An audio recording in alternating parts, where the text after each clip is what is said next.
Sa mga kapatid, welcome sa ating Morning Revival Preview. At syempre panibagong linggo na naman tayo ngayon. At bawat linggo merong titulo. Kaya para sa linggong ito, week 3 ng ating MR, gusto kong basahin ang title para sa linggong ito. The victory of the overcomer seen with Daniel and his companions. So ang sentro ng talakayan ngayon ay may kinalaman kay Daniel at ang kanyang tatlong kasama. Mga kaibigan niya ito. So maganda ito. Medyo may kinalaman sa mga young people. Sapagat nung panahon na yon, si Daniel at ang kanyang tatlong kasama ay mga kabataan. Kaya maganda ito. Isang schedule natin ngayon ay week 3, day 1. Magbabasa na ako ng mga Bible verses natin. Daniel 1:3-4. Then the king told the chief of his eunuchs to bring some of the sons of Israel, children in whom was no defect, who were good in appearance, who showed insight in all wisdom, understanding in knowledge, and apprehension in thoughts, and in whom was the ability to stand in the king's palace. Itong mga salitang binabanggit sa atin ay merong background. Ang background nito ay ang panahon ng captivity. Ito ay ang kapanahunan kung saan ang mga Israelites ay nabihag sa lugar ng Babylon. At ang Babylon ay pinaghaharian ng isang masamang hari na walang iba kundi si Nebuchadnezzar. Kaya ang mga Israelites, ang bayan ng Diyos, ang mga taong pinili ng Diyos sa lumang tipan, ay wala na sa lugar nila. Sila ay nadala sa lugar ng Babylon. Isang lugar na pinaghaharian ng mga masasamang tao sa panahon na yan. Kaya hindi naman talaga bagay yung mga Israelites dyan sa lugar na yan. Pero wala silang magawa. Sila ay mga bihag, mga alipin sila dyan. At kung ano yung gusto ng hari, yan ang nasusunod. So yan yung kapanahunan na ang mga tao ng Diyos ay napasailalim sa kapangyarihan ng mga paganong hari. Pwede nating sabihin na meron din yung hawig doon sa panahon na ang Israelites ay nasa ilalim naman ng kapangyarihan ni Paraon. At yan naman ay ang lugar ng Ehipto. So ngayon naman ito ay lugar ng Babylon. Kasi yung mga world, yung mga bagay ng sanlibutan, meron din yung mga iba't ibang aspekto Mga aspekto. Isang sanlibutan lang naman meron at merong mga iba't ibang aspekto. Sa pagkaalam ko, meron 3 uri ng sanlibutan. Yung isa ay Egypt. Ang Egypt ay isang aspekto ng sanlibutan na nakasentro sa mga material na bagay. Mga material. Ganon ang Ehipto. Kaya pag ikaw ay maka-Ehipto, materialistic ka. At yun namang isang aspekto ng sanlibutan. Ito yung Sodom at Gomorrah. Ito naman yung makasalanang sanlibutan. Immoral na sanlibutan. Maruming sanlibutan. So, ganon. Ano naman ang Babylon? Ang Babylon naman ay ang makarelihyosong sanlibutan. So, dyan sa lugar na yan, marami mga uri ng mga pagsamba, pero hindi totoong pagsamba meron dyan. Karamihan dyan ay pagsamba sa mga Diyos-Diyosan. So, yan ang pinaka-specialty ng Babylon. So, yung 7 sabi niya, the leader of the eunuch gave them names. Amen. So, una, itong si Nebuchadnezzar, nag-utos siya na pumili ng mga ilang kabataan mula sa mga anak ni Israel. At ito ay gagamitin niya upang maging mga lingkod niya. At dahil hari yan, mapili yan at matalino rin yan. Hindi yan kukuha ng mga maglilingkod sa kanya ng mga walang alam o mahihinang klaseng tao. Kaya may mga qualification na binigay dito na kung saan tumutugma kila Daniel at sa kanyang tatlong kasama. So tingnan natin yung mga qualification na sinasabi ni Nebuchadnezzar sa kanyang pinunong bating.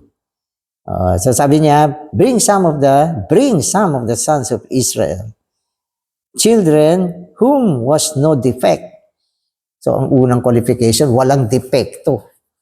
So sa Biblia, pag sinabing walang depekto, mga perfect yan. Perfect sa physical, perfect sa mentalidad, no? At walang mga sakit. So yan yung ibig sabihin no defect. Kapag ikaw ay maganda ang iyong pangangatawan, maayos ang iyong kaisipan, ano pa, at ang iyong kalooban ay matatag, no? Maring pwede sabihin natin na perfect ka na. So perfect ang gusto niya, walang defect. Tapos sabi niya, yung mga good appearance, masela. Ibig sabihin, may mga pleasing personality. Pag tinignan mo, parang ang gandang tignan. So gusto niya yung mga ganun. Sa mundo, ganyan din eh. Pag naghahanap ng mga applicants, gusto nila yung pleasing personality. Maganda yung itsura. Kaya nga, nadinig ko, sabi nila eh. May nagsabi sa akin, isang kaibigan ko Koreano. Sa Korea daw, para makahanap ka ng trabaho, kailangan magparitoke ka muna. Kaya may mga lugar doon na papagandahin ka. Yung gagawin kang maganda yung itsura mo.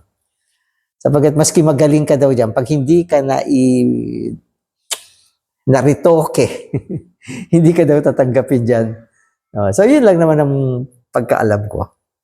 Kaya mapansin niyo yung mga Korean, dyan dyan yung lugar na talagang matindi ang, yan sabi ko, pagpapaganda sa tao. Yung balat, papakinisin, yung mata, ilong, lahat. Meron daw mga pumunta dyan na mga from China nung pumunta para magpa-retoke. Nung bumalik daw sa China, hindi mo na makilala. Pero of course, itong sila Daniel, hindi naman mga retokado to. Mga talagang natural beauty meron sila. Kagandahan panlabas na binigay yan ng Panginoon. Mga gwapo yan, mga tamang height, maganda ang pangangatawan. Sabi niya, maganda ang appearance. So yan, yan ang hinahanap ni Nebuchadnezzar. Kasi Old Testament ito eh. Karamihan sa mga ginamit at pinili ng Diyos sa Old Testament ay magaganda at mga gwapo.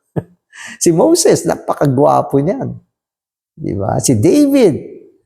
Oo. So, binabanggit talaga sa Biblia yan. Kaya itong mga sila Daniel at itong mga kabataan na ito, magaganda ang appearance ito.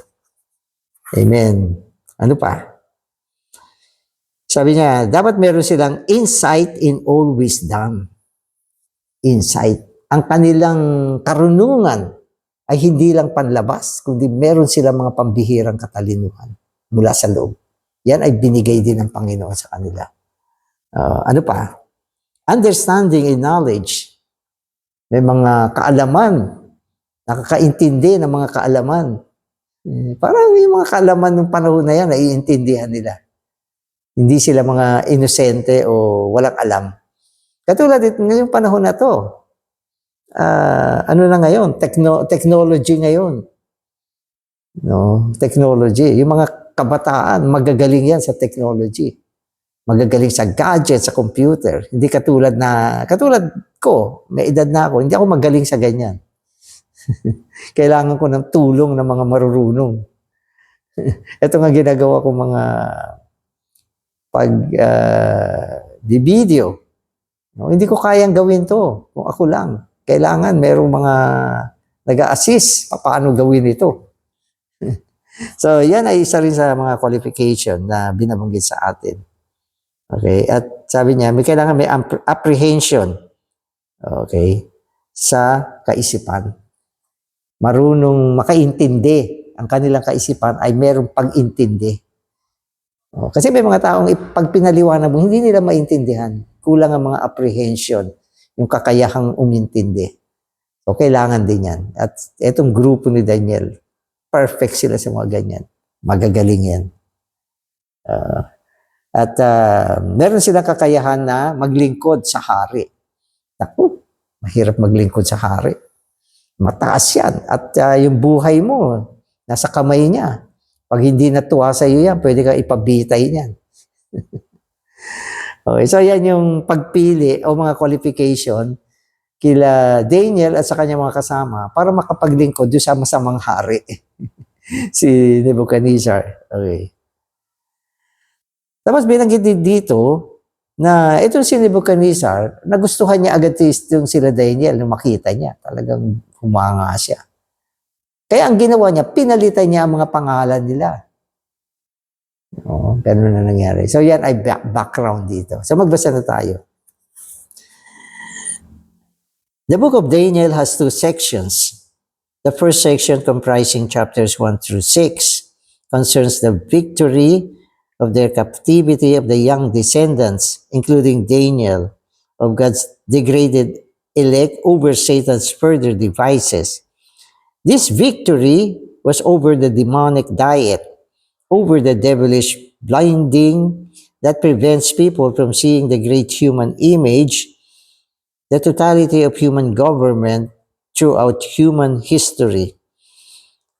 Nebuchadnezzar's dream over the seduction of idol worship, over the covering that hinders people from seeing the ruling of the heavens by the God of the heavens, over the ignorance concerning the results of the debauchery before God and the insult to His holiness, and over subtlety that prohibited the faithfulness of the overcomers in the worship of God.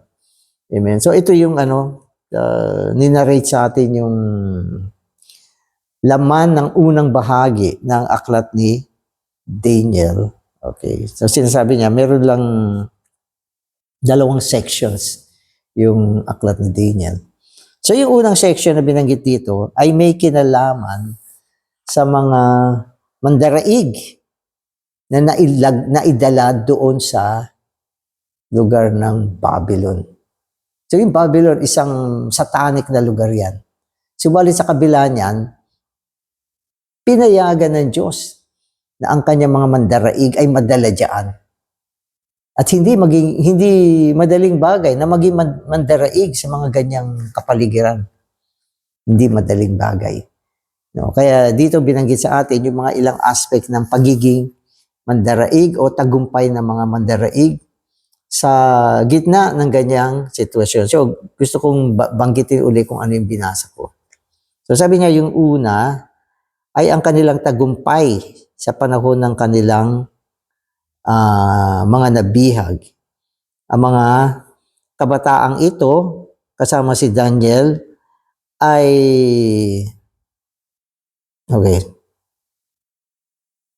Okay. So, kasama si Daniel ay nagtagumpay sa mga makademonyong diet. So, yun yung unang napagtagumpayan nila. No, ang gusto ng hari dito sa mga lingkod niya ay kumain ng mga Babylonian food. So, yun ang gusto niya. Tandaan niyo, itong mga taong ito, sila Daniel, mga Israelites ito. Mga banal na tao ito. Mga tao ng Diyos ito. At ang kanila mga kinakain ay malinis. Ang pagkain ng mga Babylonian, lalo na itong pagkain ng hari, ay maruming pagkain yan.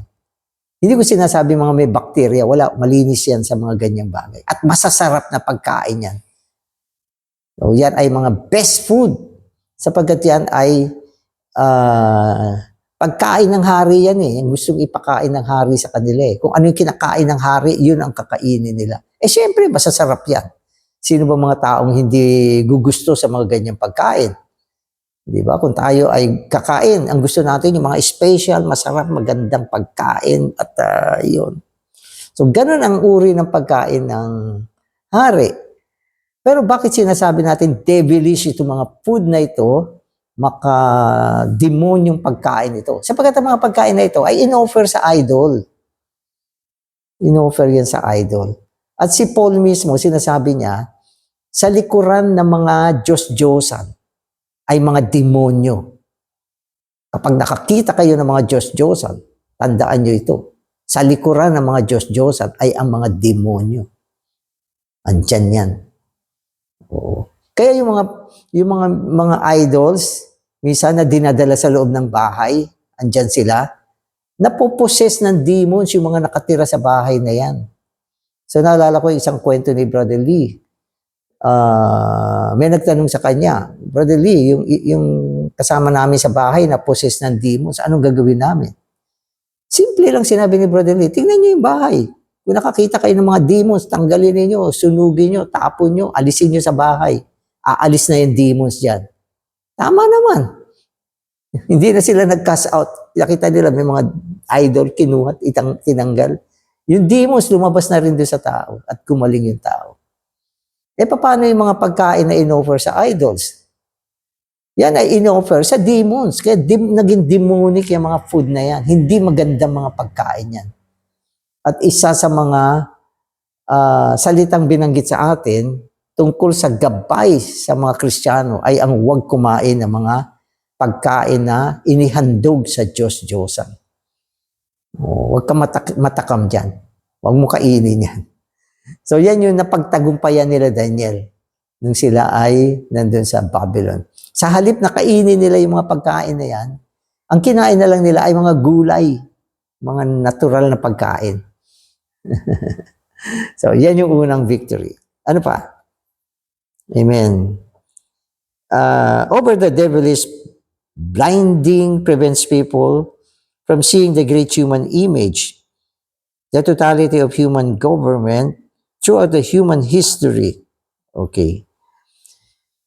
Yung pagkabulag na daig nila, ano yung pagkabulag dito? Isang pagkabulag na hindi mo makilala kung ano itong malaking imahe ni Nebuchadnezzar. Si Nebuchadnezzar kasi ay nagkaroon ng panaginip tungkol sa isang malaking imahe na nakita niya. At yung malaking imahe na yan ay sumasagisag sa kabuuan ng lahat ng mga gobyerno sa buong mundo. Okay. At mahalaga na malaman mo, okay, ang kahulugan ng bagay na yan, ng great image na yan. Kaya lang, ang makasatanas na puwersa, ginagawa nilang bulagang tao. Bulagang tao upang hindi nila maintindihan ang tungkol sa totalidad ng kapamahalaan ngayon sa mundo. Ang gulo ng mundo dahil sa mga iba't ibang kapamahalaan. Alam niyo ba, isa sa ugat ng gulo sa mundo ay ang mga kapamahalaan ng tao na naisagawa ayon sa tao. Na inisip nila, itong kapamahalaan na ito ay perfect, pinakamahusay yan. Pero yan ang sanhi ng gulo sa mundo. At yan ang sinasagisag ng malaking imahen. Okay, ibig sabihin, nakita ni Nebuchadnezzar sa kanyang panaginip. At sila Daniel, malinaw sila tungkol sa bagay niyan. Hindi nila ino-occupy yung sarili nila sa mga bagay na katulad nito. Kasi tingnan ninyo yung epekto ng mga kapamahalaan. Lahat ng gulo sa mundo ay matetrace mo na nanggaling sa kapamahalaan. Pati mga gera, mga masasamang kapamahalaan at gobyerno na nagsasanhi ng gera at gulo sa mundo. Korupsyon at pag-aaway-away at pati ang mga tao, mga mamamayan na dadamay. So bulag ang tao, hindi nila nakikita na ang mga bagay na ito ay mga bagay na pagdating ng panahon, iwa-wipe out lang ng Diyos yan. Wala namang bigat yan, wala namang kwenta yan. Pero ang puwersa ni Satanas ay upang bulag ang tao na hindi nila maintindihan ang mga bagay na ito. Okay? So, isa sa mga tagumpay nila Daniel, malinaw sila tungkol sa mga bagay na ito. Hindi sila bulag. Amen. Sabi niya, nagkaroon din ng pagtatakip upang hindi makita ng tao ang kapamahalaan ng Diyos na makalangit. Hindi yan nakikita ng tao. Ang mga tao ba ngayon, alam nila ang isang namamahala sa buong sansinuko, buong mundo ay ang Diyos mismo. Meron lang isang trono sa Diyos. At lahat ng ito ay nasa ilalim ng kanyang kapamahalaan. Huwag tayo matakot. Natatakot ka ba na baka kung ano na mangyari? Huwag ka matakot. Sapagkat ang Diyos pa rin ang overall hari ng buong mundo. Siya ang isang nakaupo sa isang trono sa buong sanlibutan. No? At ang namamahalang ito ay ang Diyos mismo. Ang kanyang kaharian mula sa walang hanggan tungo hanggang sa walang hanggan. Ito ay ang kaharian ng Diyos at ang buong mundo ay sa Kanya. Kaya lang dahil sa korupsyon, pagkatisod na dinala ni Satanas sa mundo, umiiral pa sa ngayon ang mga kabuktutan ng tao. Amen. So ano pa yung sinabi rito?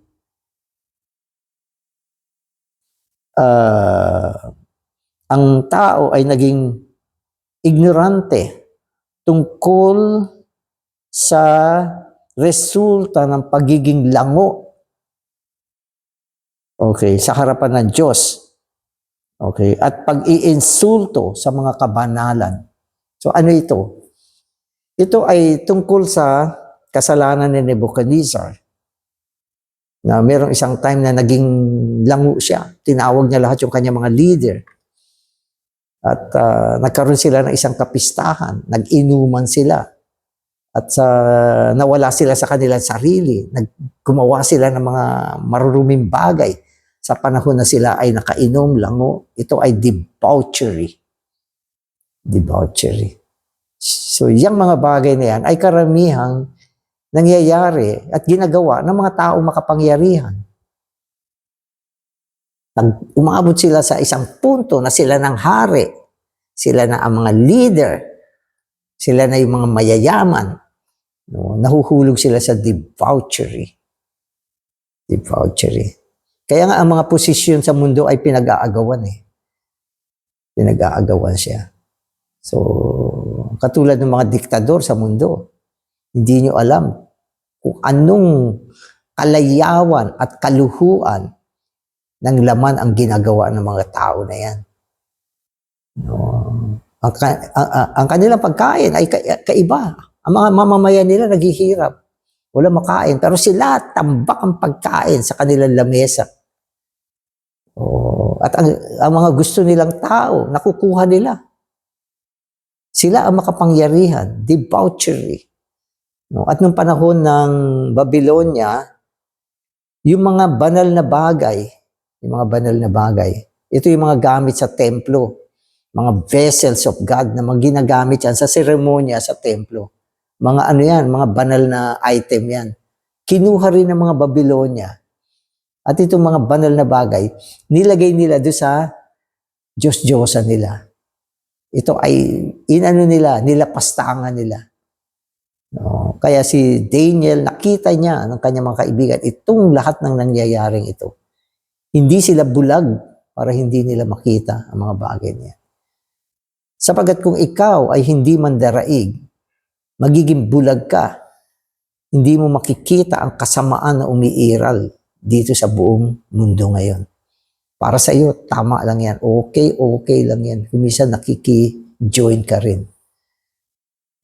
Pero sila ay matagumpay. Ang kanilang pananaw ay pananaw ng Diyos. Pagkain, hindi sila nahuhulog dyan sa mga ganyang bagay. Ang mga tao madali mahulog sa food. Isa sa mga weakness ng tao ay food. Kaya yung iba nag-iisip, kung marami lang akong pera, dami kong gustong kainin. Ay mayayaman. Di ba? Hindi pa yan satisfied sa masarap na kinakain sa bahay. Kung isa pupunta pa yan sa mga, meron nga, nag-i-snack, pupunta pa sa Hong Kong. Oh, Lord Jesus. Amen. So, yan yung situation. Okay. At lastly, sabi rito, and over the subtlety that prohibited the faithfulness of the overcomers in the worship of God. Amen. So malinaw sila na merong pagbabawal na sila ay sumamba sa totoong Diyos. Merong pagbabawal. So ang mundo, okay, naghahanap ng tunay na mananamba sa Espiritu, okay, at katotohanan. Sinabi yan ng Panginoon sa John 14. No, ang Ama ay naghahanap ng tunay na sumasamba sa Kanya. Pero, kuminsan, ang mga tao, kinukondena tayo. Bakit ganyan kayo sumamba sa Diyos? Para sa kanila, ang pagsamba ay tahimik, taimtim. Pero tayo, nagre-rejoice tayo, ginagamit natin ang ating espiritu. Kapagkat yan ang tunay na pagsamba sa Diyos. Na ang Diyos ay espiritu. Ang mga sumasamba sa Diyos ay dapat sumamba sa espiritu. Sabi, ang Diyos ay espiritu, big letter S. At kung sasambahin mo siya, dapat isambahin mo siya sa espiritu, small letter S. Ito yung espiritu ng tao. Gamitin mo yung iyong pantaong espiritu para kaugnayin mo ang Diyos. Yan ang tunay na pagsamba. Amen. Ang iba, sasabihin, sasamba ka, kailangan pumunta ka dun sa lugar na yon. Yon ang itinayo para lugar na sambahan. Di ba? So, hindi malinaw. Pero sila Daniel, alam nila ang totoong pagsamba sa Diyos sa pamamagitan ng Espiritu. So, magbabasa na ako ng pagpapatuloy natin. In his devilish temptation of Daniel and his companions, Nebuchadnezzar also changed their names, which indicates that they belong to God, to names that made them one with the idols. So, ano ba ang dahilan? Bakit pinalitan ni Nebuchadnezzar yung mga pangalan ni Daniel at yung tatlo niyang kaibigan? Upang sila ay i-link sa Diyos-Diyosan. Ang kanilang mga pangalan ay may kinalaman sa kanilang relasyon sa Diyos. Yung una nilang pangalan, pero ayaw ni Nebuchadnezzar yan. Wala silang magawa. Sila ay mga alipin. Pinalitan yung mga pangalan nila. Kaya ano ang unang gawain ni Satanas upang sirain ang isang believer? Yan ay ang i-link siya sa Diyos-Diyosan. Tandaan nyo yan. Paano kasi sirain ni Satanas? Dadaling ka niya sa Diyos-Diyosan. So, basahin natin to. The name Daniel, which means God is the judge or God is my judge. So yung pangalan Daniel, may kahulugan pala yan eh. Ang ibig sabihin ng Daniel, ang Diyos ang aking judge. Hukom. Hukom. Nang ibig sabihin, si Daniel, itinuturing niya ang Diyos na isang hukom sa kanyang buhay. Ang ganda. Ang Diyos ang hahatol. Ang Diyos ang mag-a-assess ng mga bagay sa buhay mo. Okay ba to? Hindi ba to? Okay, wag ikaw. Ang Diyos ang magdi-decide. So yan ang ibig sabihin ng Daniel. Ang Diyos ang aking hukom. Pero pinalitan yung pangalan niya. Ang pinalit na pangalan sa Daniel ay Belteshazzar. Kakakitakot naman ang pangalan to. Ang ganda ng Daniel. Biglang ginawang Belteshazzar. Ano ibig sabihin ng Belteshazzar? Meaning the prince of Bel. Ang prinsipe ni Bel. Ano ba itong Bel dito? Sa palagay ko, ang Bel dito ay Beelzebub. So, chikin nyo. So, malamang. Sino si Beelzebub? Ito ay ang Panginoon ng mga langaw na walang iba kundi si Satanas. Beelzebub. Tapos ginawa niya si Daniel, okay, na prinsipe ni Beelzebub. Of course, ayaw naman ni Daniel. Wala siyang magawa. So, naging Belteshazzar ang pangalan niya. Oh, di ba? Sama. Ito pa. Sabi niya, Si ano naman yung isa? Si Hananiah. Ang ibig sabihin ng Hananiah, Jah, my gracious given or favored of Jah. Ano naman yung Jah rito? Yung Jah is Jehovah. Favored of Jehovah, ang pangalan niya. Spiritual. Nang ibig sabihin ay pinapaboran ni Jehovah. Pero pinalitan din. Pinalitan din siya. At ang pinalit ng pangalan sa kanya ay Shadrach. Samang pakinggan. Shadrach. Nang ibig sabihin, enlightened by the sun God. Binibigyan ng liwanag ng Diyos na ang araw. Diyos ba ang araw? Hindi. Maliwanag siya, oo. Pero hindi Diyos ang araw. May mga taong sumasamba sa Diyos, ay sa sun, sa lugar ng Europe. Kaya nga nagkaroon ng Sunday. Ito ay mga worshippers of the sun. Okay. At yan ang pangalan na binigay kay Hananiah. Shadrach. Ang ibig sabihin ay ano sabi niya, enlightened by sun God.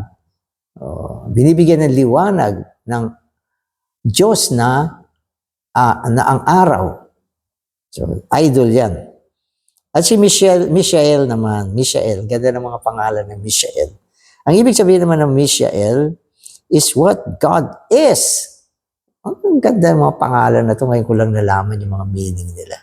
Mishael. Magkaanak kayo pangalanan yung Mishael. Nang ibig sabihin ay kung ano ang Diyos. So ang taong ito makikita mo kung ano ang Diyos. Yan ang kanyang pangalan. Pero pinalitan yan. Pinalitan yan. Ang ipinalit ay Meshach. Meshach. Nang ibig sabihin, who can be like the goddess Shach? Sino ang katulad? Ibig sabihin siya ay katulad ng Diyos-Diyosan na ang pangalan ay Meshach. Diyos-Diyosan yan. So, ginawa siya. So, nilikni siya sa Diyos-Diyosan, si Meshach. Wala silang magawa. Yan ang gusto ni Nebuchadnezzar. At si Azariah. Okay. Ang ibig sabihin naman ng kanyang pangalan ay Jah has help.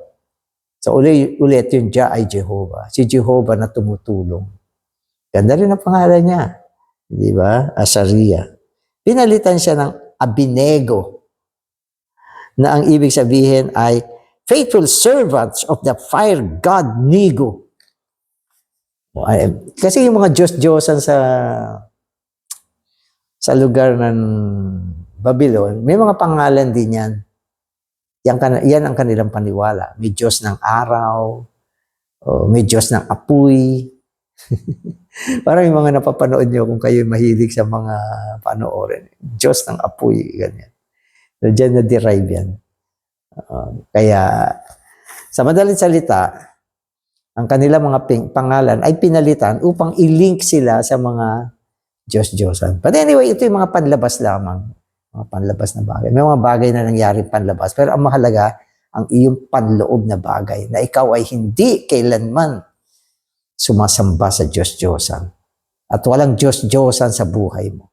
Isa kang malinis na tao na walang kinalaman sa anumang mga bagay ng Diyos-Diyosan. Pero ang pinapaalala ko lang, ang unang pagsira na ginagawa ng Satanas sa tao ay ang iugnay sila sa mga Diyos-Diyosan. At kailangan maging malinaw din tayo kung ano ang Diyos-Diyosan. So, naalala ko si Watchman Nee, binanggit niya na ang Diyos-Diyosan, hindi lang yung mga sinasamba ng mga physical na mga imahen. Na katulad ng sinasabi sa Biblia, mga imahen, yari sa kahoy, ginto, bakal o plastic na ngayon o ivory na mga sinasamba ng tao. Yan ay mga physical na Diyos-Diyosan. Pero may mga Diyos-Diyosan na hindi nakikita na ang tao ay nahuhulog din sa mga ganyan. No? At sinasabi niya, ang mga Diyos-Diyosan ay ang mga bagay na pinapalit ng tao sa Diyos. Ganon. Ang Diyos ay napapalitan ng maraming bagay sa buhay ng tao. At yan ang nagiging Diyos nila. Halimbawa, ang salapi pwede maging Diyos-Diyosan sa tao. Di ba? Hindi ba maraming tao nagmamahal sa salapi? Hindi ba maraming tao ang kanilang tiwala ay nasa salapi? Hindi ba maraming tao na ang kanilang focus ay ang salapi? Mamon yan. Yan ay isang uri ng Diyos-Diyosan na pwedeng mahulog ang isang tao sa ganyang sitwasyon. Nagmamahal sa salapi. Hindi ko sinasabing hindi kailangan ng salapi, pero hindi mo kailangan mahalin yan. Di ba? At yung iba, ang aspiration nila ay yumaman. Ito ay prinsipyo ng Diyos-Diyosan. Hindi lang yan. Marami pa mga bagay sa mundo. Pati sports, nagiging buhay ng tao. Ano pa? Trabaho. Ino-occupy ang kanilang mga oras na wala na silang oras para sa Diyos. Diba? So yung mga bagay na yan ay gagamitin ni Satanas. Yung mga estudyante, yung mga iba bulakbol, pero meron yung talagang sobra mag-aral. Na talagang baon na baon sa pag-aaral. Walang oras para sa Diyos, walang oras para sa Panginoon. Ba't hindi ka magmi-meeting? Meron po kaming exam. Mag-aaral po ako. Hindi mo ba pwedeng itabi man lang yan?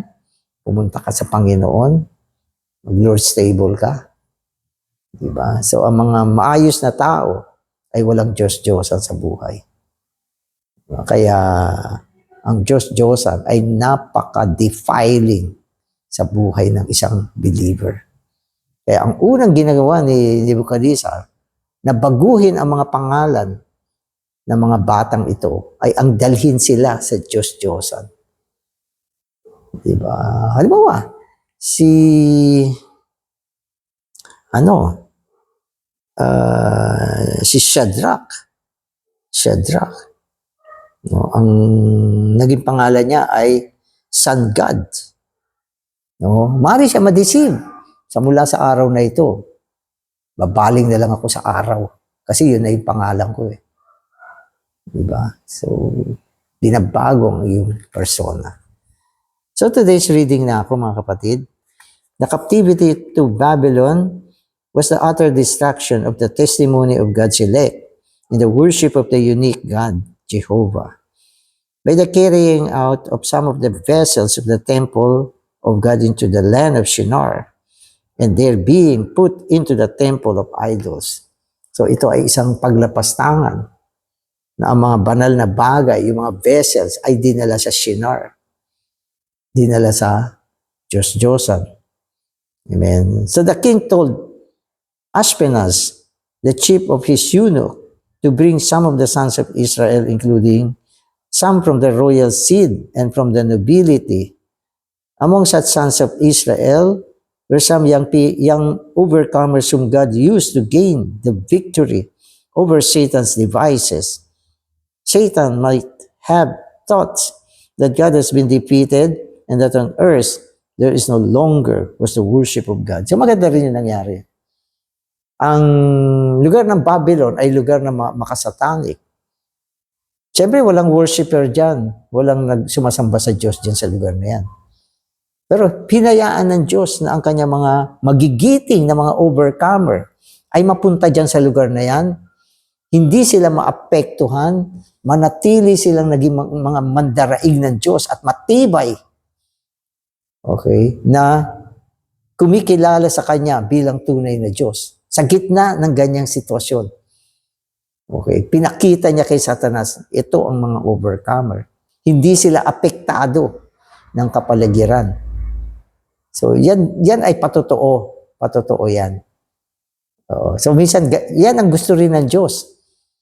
No, nasa gitna ng mga makasatanas na kapaligiran, nananatili kang matibay at tapat sa Diyos.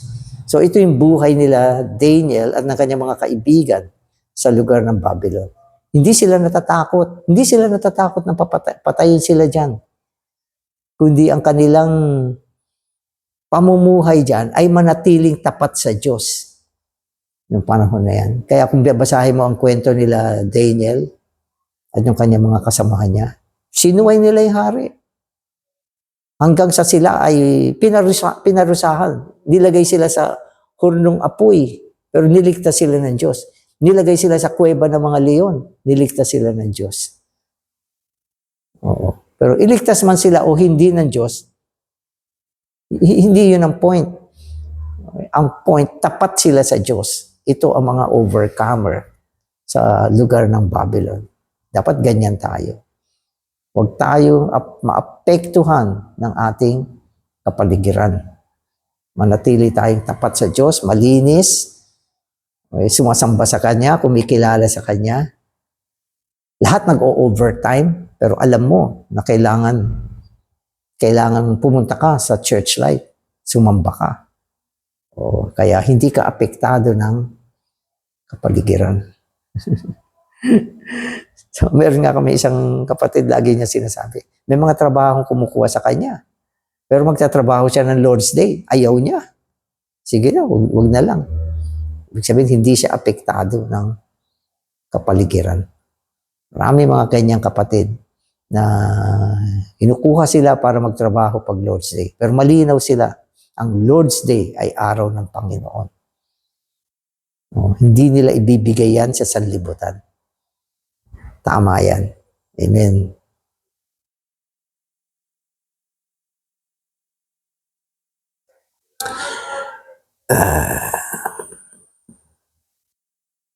Amen. So the elect of God has been defeated, and God's purpose on earth has suffered loss. However, God was not disappointed, for He still had some overcomers, Daniel and his companions. In His sovereignty, He had arranged for these young people to be taken to Babylon, where they were His overcomers. So minsan ang Diyos parang natalo. Di ba? Ang bayan niya nadala sa lugar ng Babylon. Wala na makabangon dyan. Marami dyan ay nanghina na. Subalit may ilang kabataan na tumayo bilang mga mandaraig. Sa Diyos kasi mahalaga yun eh. Hindi naman masyadong sinasabi na dapat libo-libo ang tumatayo. Pero katulad ng panahon ni Noah, but Noah, si Noah lang ang binanggit. Ang buong mundo ay liko. But Noah, mula dyan ang Diyos ay gumawa. Okay, so ang mga Israelites ay nadala sa isang maruming lugar, makademonyong lugar. But Daniel and his friends, hindi sila kumakain dyan ng mga pagkain. Hindi sila nagwo-worship dyan ng mga idols. But, lagi may mga but yan. Amen. Okay, so, in principle, all the temptations that come to us are related to eating. Ganun pala yun. So, mga tukso pala sa buhay natin ay may kinalaman sa eating. Tama naman, yan yung nagpabagsak sa unang tao eh. Eating. Pero yan ay napagtagumpayan ng Panginoon. Di ba? Yan din ang unang tukso na dinala ni Satanas sa Panginoon. Eating. Di ba? Sabi niya, gawin mo mga tinapay, itong batong ito, gutom ka na.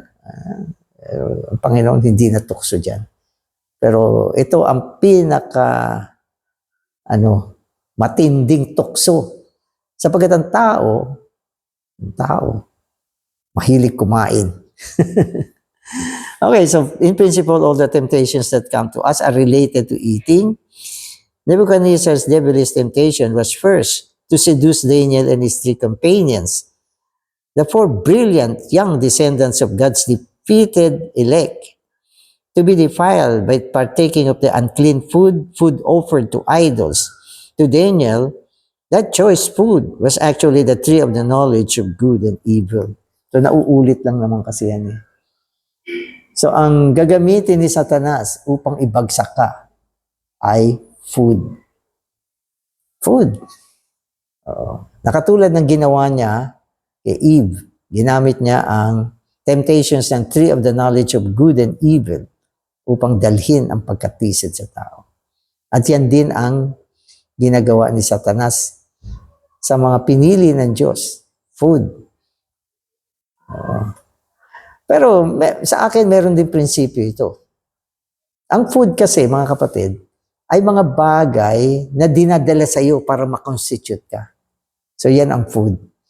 Ibig sabihin, mga bagay sa labas na naidadala sa atin, na ipapasok sa atin, upang tayo ay i-defile, sirain, i-contaminate, ano pa, gawing independent sa Diyos. So, yan yung mga bagay na dumadating sa buhay natin at kinakain natin. So, yung takbo ng buhay ng tao, dapat mag-ingat tayo sa mga bagay na nadadala tungo sa atin.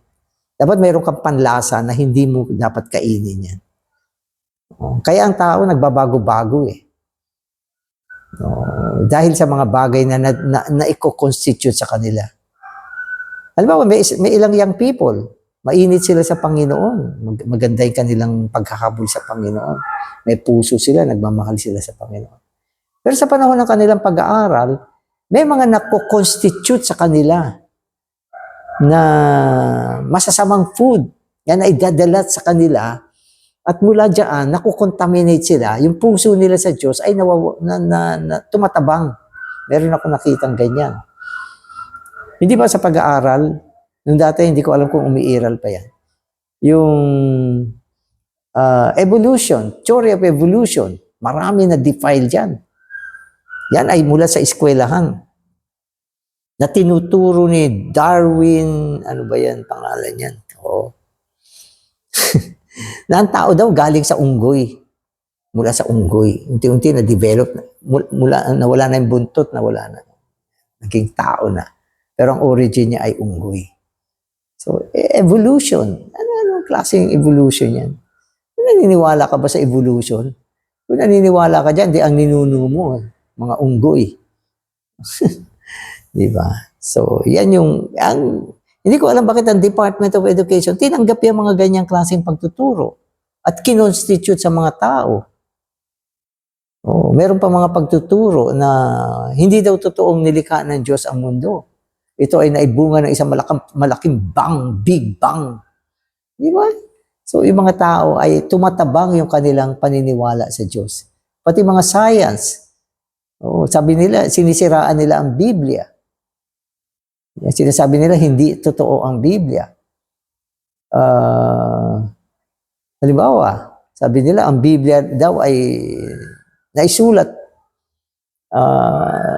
mga 7,000 years ago lang. Pero yung kanilang mga discovery, sabi nila, ang mga creation ng mundo ay millions of years. Hindi tumutugma sa Biblia. Hindi nila kasi naintindihan ng Biblia. Pero ito ay tinuturo na co-constitute sa mga tao.